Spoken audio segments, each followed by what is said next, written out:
Star Wars 7x7, episode 1822 today. Well, we spent a lot of time talking about the Dark Lord of the Sith series, and there were just two things that we didn't talk about over the last few days. So I figured let's close the loop and do it all. And that involves a hunting of Darth Vader and the first encounter between Vader and Orson Krennic from Rogue One. Let's go.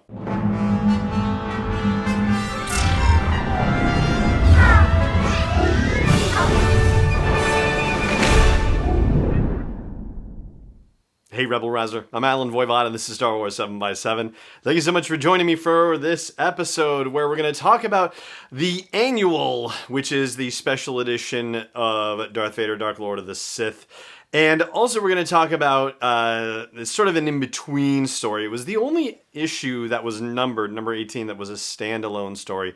And it involves the favor that Tarkin asked of Vader during the whole Mon Calamari attack sequence, and Vader cashing in on that favor. So we'll talk about that, but first we'll talk about the Annual, which involves Vader deciding that he's going to learn more about Project Stardust, which, as we know from Rogue One, is the codename for the Death Star project as it's under development.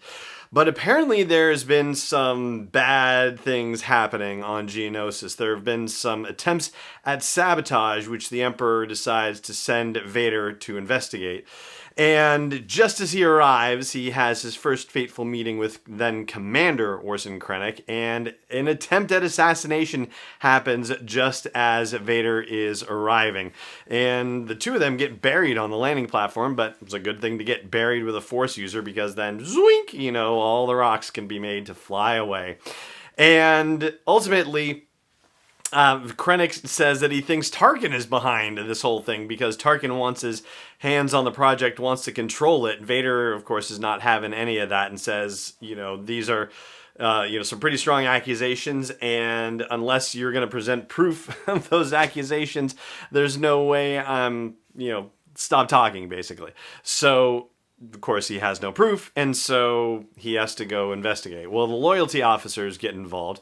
Vader has a conversation with the loyalty officer who directs him to consider Galen Erso as a potential source of information, particularly because he's a pacifist, and not that he would necessarily be doing anything to sabotage the project, interestingly enough, but that he could be used as a tool by other people because he is a pacifist.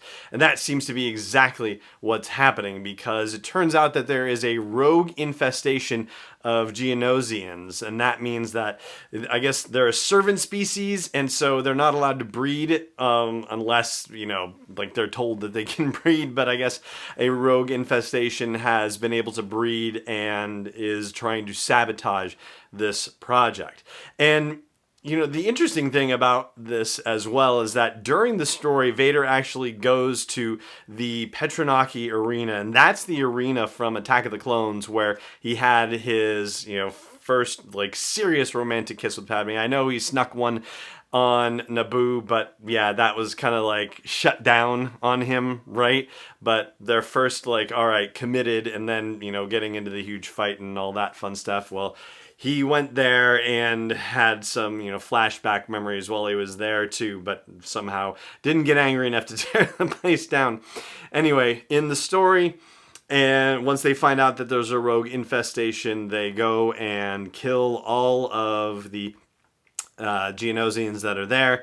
And when Vader reports back to Tarkin, Tarkin asks him, well, how did it go and what did you do? And continuing to evoke the whole Attack of the Clones things, he says, they were animals and I slaughtered them like animals. And yeah, and there's also a bit of a flashback to him as a Jedi with all of the Tusken Raider bodies littered around him. So yeah, some serious Attack of the Clones reverie happening inside this particular story.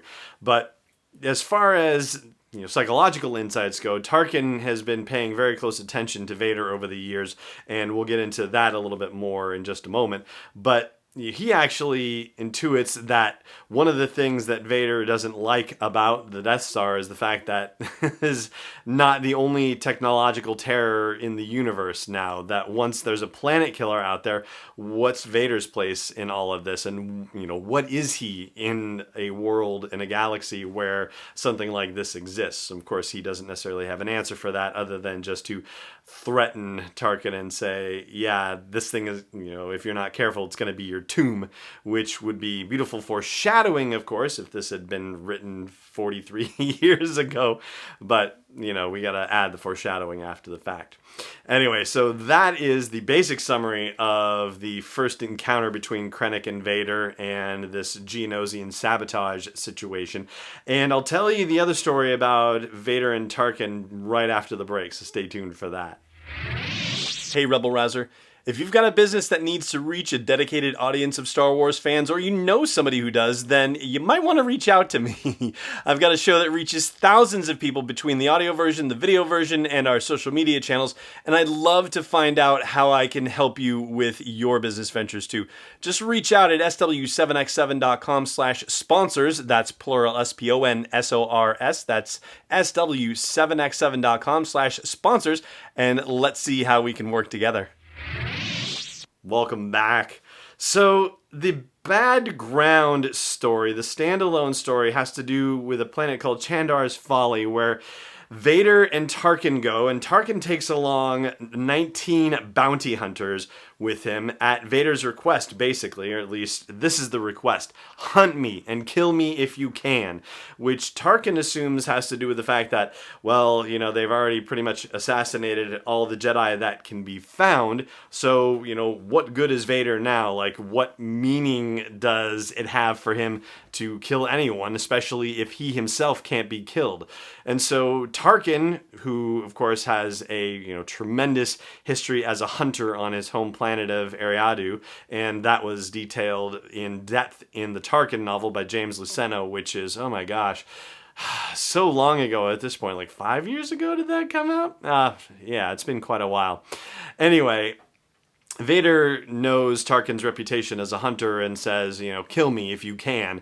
And so they go to this planet, and unfortunately, Tarkin isn't quite able to do the job. Not that he would have anyway, but what he does find out is the limits of Vader's power and efforts. And one of the things that happens is that, well, he knows that he can't defeat Vader with blasters because he can use his lightsaber or the Force, so he decides that flamethrowers and slug throwers are the way to go to attack Vader, but instead Vader just destroys the weapons with the Force.